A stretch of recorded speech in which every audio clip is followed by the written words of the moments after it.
But there's also, are there parts of the intelligence that it will never have? We haven't gone into that.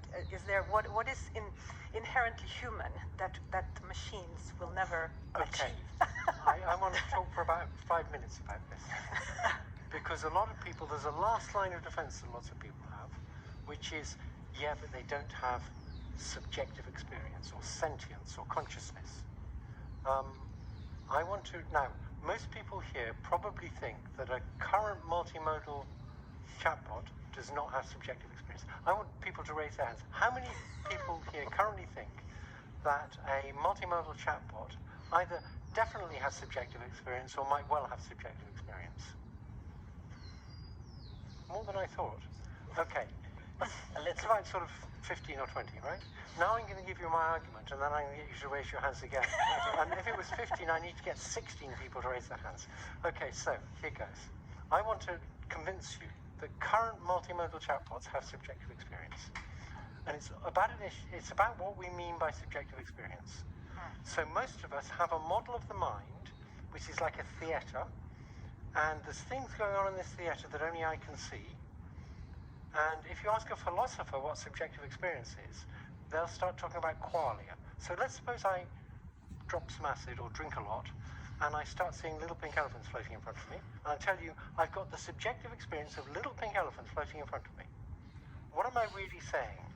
Well, here's my analysis of it. I'm not saying there's an inner theatre that only I can see, and in this inner theatre, there's little pink elephants that are made of pink qualia and elephant qualia and floating qualia and right way up qualia and not that big qualia, all somehow munged together. That's the philosopher's theory, and it's complete rubbish. That qualia are the philosopher's version of phlogiston, and chemists have phlogiston to explain stuff, and there wasn't any, and there aren't any qualia in the sense philosophers want them. So what I'm really telling you is this. When I say there's these little pink elephants, I'm saying my perceptual system, I believe, is lying to me. That's why I say it's a subjective experience.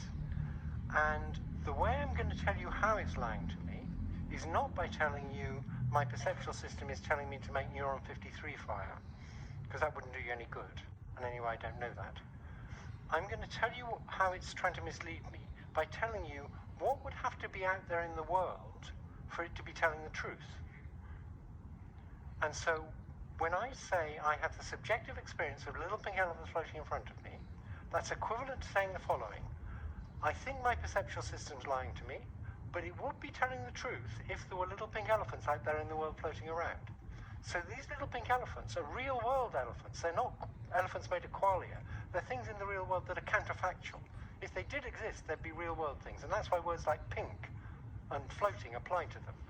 Words that apply to real-world things. What's funny about them is not they're made of funny stuff called qualia. What's funny is they're counterfactual. So now I'm going to give you the example of a multimodal chatbot having a subjective experience. So I have my multimodal chatbot. I train it up. It can talk. It can point. It's got a robot arm. It can see stuff. And I put an object in front of it and say, point at the object. And it just points at the object. No problem. Then I put a prism in front of its lens without it knowing. So I screwed up its perceptual system. So its perceptual system doesn't work properly anymore. And now I put an object in front of it. And I say, point at the object, and it goes like this. And I say, no, I put a prism in front of your lens, and the prism's bending the light rays.